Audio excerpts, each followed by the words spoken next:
Welcome to the GMJ podcast, the official podcast of the Georgian Medical Journal. In this series, we present structured discussions of peer-reviewed contributions published in GMJ, examining their implications for clinical practice, medical education, and health policy. And we have a really fascinating discussion lined up for today's deep dive. We absolutely do. This episode reviews the article titled, Exploring the Vestibular Cognitive Axis, a case control study of BAC-YE1 RS638405 and cognitive vulnerability in vestibular dysfunction. Which I know sounds like quite a mouthful, but the central research question here is actually very relatable. Right, exactly. So usually when we talk about a medical diagnosis, there is a distinct expectation of engineering-level precision, right? Like you break your arm, the X-ray reveals a jagged white line, and the orthopedic surgeon just points at the screen. Right. The mechanics of the failure are right there in front of you. Yeah, it's a localized problem with a completely localized solution. You don't generally worry that, a fractured radius is going to somehow impair your liver function. Exactly. We are historically very comfortable treating the human body as this collection of isolated, independent systems. Right. But when you step into the world of neurodevelopment, specifically how our sensory organs communicate with our cognitive networks, that localized, isolated model completely falls apart. It really does. We are looking at a diagnostic landscape where the lines between systems blur. And today, we are diving straight into one of the most fascinating examples of that blurred line, the profound biological connection between your inner ear sense of balance and your brain's memory centers. It's a connection that fundamentally challenges how we view sensory decline.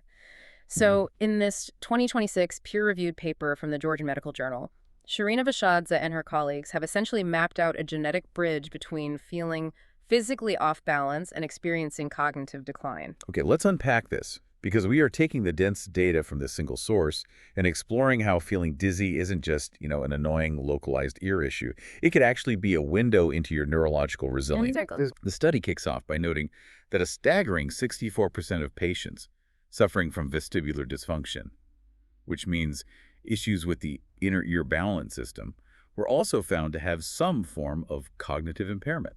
Yeah, and that 64% overlap is precisely why researchers are investigating this so aggressively. If we connect this to the bigger picture, the neuroscientific community is actively defining something called the vestibular cognitive axis. A vestibular cognitive axis. Right. Because the hippocampus, which is your brain's primary memory center, it doesn't just store memories of facts and events. It actually relies heavily on constant, continuous data from your vestibular system to maintain spatial navigation. To orient you and your environment. Exactly. So to visualize this, I was thinking about the gyroscope inside a smartphone. When it's working, the phone's main processor effortlessly knows which way is up. That's a great analogy, yeah. But if that gyroscope breaks and starts sending glitchy, chaotic data, the phone's processor starts to lag. It overheats because it's dedicating massive amounts of computing power just trying to interpret the garbage data. Right, the system gets bogged down. So is that what is happening to a person with vestibular dysfunction? Is the brain just metabolically bogged down? That captures the macroscopic effect perfectly, I think. But biologically, it's actually even more insidious than just lagging. Oh, really? How so? Well, it's not just a matter of the hippocampus being distracted. When the vestibular system sends corrupted, spinning signals, it creates a massive allostatic load on the brain. Allostatic load, meaning wear and tear from stress. Exactly. The hippocampus is receiving conflicting information. Your visual cortex might be saying, hey, we are sitting still, but your inner ear is screaming, no, we are spinning. Wow. Okay, so resolving that mismatch has a cost. A massive cost. Resolving that sensory mismatch requires a huge metabolic output. And over time, that chronic metabolic stress literally floods the synaptic pathways with stress signals. Which I imagine degrades the physical architecture of the memory centers over time. Precisely. Which beautifully explains the 64% overlap we talked about earlier. Right. But if the hippocampus is constantly overheating trying to process glitchy balance data, the next logical question is, why do some people's brains handle that vestibular glitch just fine, while others completely break down and develop cognitive impairment? And that brings us directly to the genetic blueprint. Because the researchers aren't just looking at the anatomy here, they're looking for a specific genetic vulnerability. Right. They hypothesize that the physical stress of vestibular dysfunction only triggers cognitive decline if there is already an underlying genetic weakness in the brain's synaptic maintenance. Yes. And they zeroed in on a highly specific target for this, the BACE1 gene, and more specifically, the RS6384A polymorphism. Now, anyone who follows neurological research will immediately recognize the name BACE1. The paper highlights its role in amyloid beta metabolism and synaptic regulation. Right, the classic Alzheimer's suspect. Exactly. Yeah. We usually think of BACE1 like a pair of molecular scissors, an enzyme that cleaves proteins in the brain. But wait, if BACE1 is the classic Alzheimer's suspect responsible for plaque buildup, why are they bringing it in for questioning in a study about a balance disorder? That is the big question. Are they implying that having bad balance causes Alzheimer's, or just that they share the same bad genetic code? That's a vital distinction, and we need to be really careful not to conflate the two. Mashazi and her team are not arguing that dizziness leads to Alzheimer's pathology. Okay, good to clarify. Instead, they are looking for a shared mechanical vulnerability. You see, BACE1 doesn't only produce amyloid beta. Its cleavage activity is essential for general synaptic plasticity and normal neurological function. Oh, so it's doing regular maintenance work too. Exactly. The researchers are asking whether the same faulty molecular scissors that misfold proteins in Alzheimer's might also be overly aggressive or dysregulated in people with vestibular dysfunction. Oh, I see. So effectively pruning or damaging synapses when the brain is already under intense metabolic stress from the sensory mismatch. Precisely. So the molecular scissors are basically upregulated, snipping away at synaptic connections, precisely when the hippocampus needs all the structural integrity it can get to handle the balance glitch. Yes, that is exactly the hypothesis. No. And to test this, the researchers assembled a cohort of 108 participants spanning an age range of 25 to 80. Okay, decent spread. Right. And they stratified them into 3 distinct groups. 45 patients diagnosed with vestibular system dysfunction, 21 patients with Alzheimer's disease, and 42 healthy controls. Got it.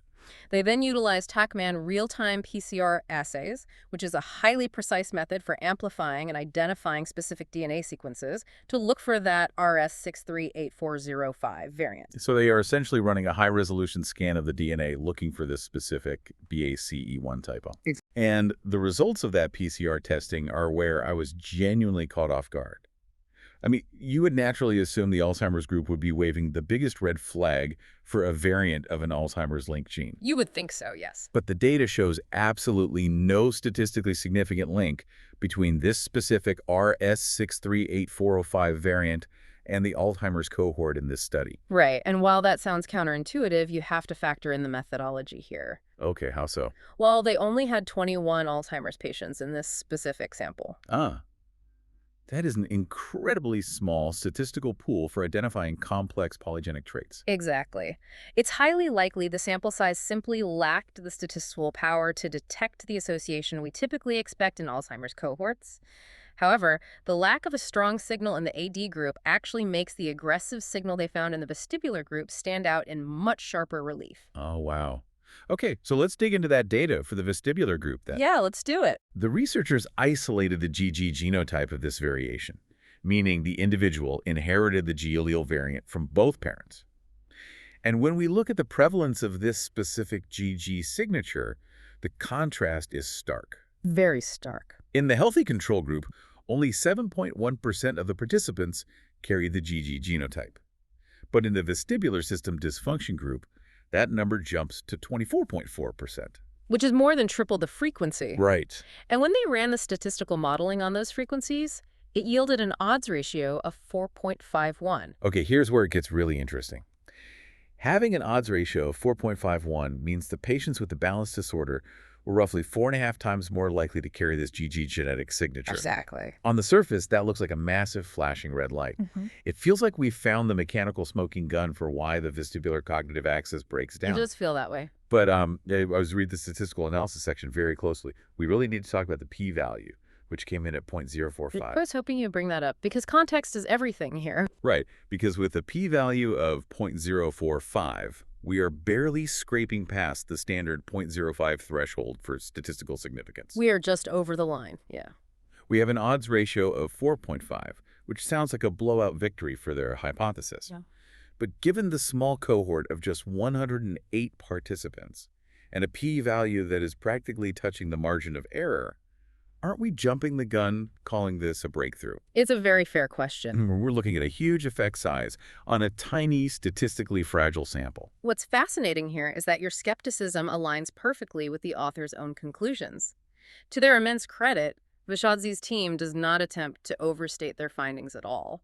That's refreshing. It is. Hmm. They explicitly define the statistical significance as marginal. Furthermore, they point out a critical limitation in their methodology, which is the absence of multiple testing correction. Okay, so for those of us who aren't running statistical models every day, how does the absence of multiple testing correction inflate the risk of a false positive here? Right, so when you are conducting genetic profiling and looking at multiple genetic loci, or testing various models like dominant, recessive, and additive models, you are essentially taking multiple shots on goal. Okay, makes sense. The more tests you run, the higher the mathematical probability that you will find a p-value under 0.05 entirely by random chance. Sorry. Standard practice in large genetic studies involves applying a correction, like the Bonferroni correction, which adjusts the threshold for significance downward to account for the sheer number of tests being run. Because they didn't apply that stringent correction to this exploratory data, that 0.045 p-value is mathematically fragile. Exactly. It's a type-I error risk. So the data could just be noise looking like a pattern because of how many angles they measured it from? It's possible, yes. So they certainly aren't claiming to have mapped the entire vestibular cognitive axis definitively. Not at all. They are rigorously careful to frame this as an exploratory foundational study. This paper is not the final word. It is a highly specific coordinate handed to the broader scientific community. I love that framing, a coordinate. Yeah. It's pointing exactly to where multi-center longitudinal studies with thousands of participants need to aim their resources next. They have uncovered a compelling molecular breadcrumb regarding how BACE1 transcription might be upregulated during sensory stress, and now a much larger cohort is required to validate the pathway. So what does this all mean for us? If we're acknowledging that this is an exploratory signal, a fragile statistical breadcrumb, why is this 2026 paper so important for you, the listener, right now? It's a great question. Why should we care about this GG genotype today before those massive multi-center studies are even finished? Because of the paradigm shift it represents for clinical practice and preventative medicine. The conclusion of the paper asserts that this preliminary genetic signal validates the framework of the vestibular cognitive axis as a crucial area for future comprehensive profiling. Right. It forces modern healthcare to abandon the siloed approach we talked about earlier. It redefines the stakes of sensory health. If this genetic mechanism holds up, treating a dizzy spell isn't just about giving someone anti-nausea medication or, preventing a physical fall. No, not at all. It becomes a critical intervention to protect the architecture of the mind itself. I keep viewing it through the lens of a car's onboard diagnostics. Could knowing your BACE1 genotype eventually act as a check engine light for your cognitive resilience? That is exactly the clinical application they are driving toward. Imagine a future where an audiologist or an ENT doesn't just evaluate your inner ear function. They look at the whole picture. Right. If you are experiencing vestibular dysfunction, they run a rapid genetic profile. If they identify the RS638405GG genotype, they immediately know your hippocampus is highly vulnerable to the metabolic stress of sensory mismatch. Wow. And then the clinical response becomes drastically more aggressive. Exactly. Because they know your molecular scissors are primed to start severing synaptic connections the moment the vestibular system starts sending glitchy data. You intervene before the cognitive damage compounds? You intervene at the source of the neuroinflammation. It highlights the absolute necessity of treating sensory decline, whether it's hearing loss, vision impairment, or vestibular dysfunction as a first-order cognitive threat. That is a massive shift in perspective. It is. Because when a sensory organ fails, it doesn't just isolate the individual socially or physically, it actively siphons metabolic resources away from cognitive maintenance. Okay, let's quickly pull all of this together. We've explored a deeply fascinating 2026 study from the Georgian Medical Journal. We discussed the 64% overlap between balance disorders and cognitive impairment. Right. And we unpacked how the metabolic stress of a failing inner ear heavily burdens the hippocampus. Finally, we examined the researchers' preliminary discovery that the BACE1-GG genotype might be the genetic culprit that makes a brain uniquely vulnerable to that specific sensory stress. It is a profound look at how interconnected our physiological vulnerabilities truly are. And while the genetics require further validation, the mechanical relationship between balance and memory is undeniable. It really is. Which leaves us with a highly actionable implication for everyone listening. The study maps out the downward spiral, how a broken vestibular system exhausts the brain and drains cognitive resources. The sensory mismatch just taxes the system until it breaks. But if we reverse engineer that mechanism, if poor balance and sensory mismatch degrade the hippocampus, then intentionally challenging and refining our vestibular system could act as a potent form of preventative cognitive physical therapy. Oh, wow. There's a brilliant flip of the premise. Right. If you are actively engaging in activities that demand high-level spatial navigation and balance, whether that is targeted physical therapy, complex dance routines, tai chi, or even advanced yoga, you aren't just strengthening your core and your ankles. You are actively forcing the hippocampus to optimize its spatial mapping networks. Exactly. By deliberately exercising the vestibular cognitive axis, you might be building a metabolic and synaptic reserve that acts as a buffer against cognitive decline. Mastering your physical balance in the three-dimensional world could be one of the most effective ways to maintain the structural integrity of your memory as you age. You're literally reinforcing the exact pathways that the BACE1 enzyme might otherwise degrade. Suddenly, that X-ray machine we talked about at the beginning feels entirely inadequate. It really does. We aren't just looking for broken bones or localized failures anymore. We are learning to appreciate how the entire complex machine relies on every single subsystem to hum together in sync. Perfectly said. Thank you for listening to the GMJ podcast. For a full and detailed discussion of the topic presented in this episode, we invite you to consult the original article published in the Georgian Medical Journal. A direct link is provided in the episode description. We look forward to continuing these scholarly discussions in future episodes.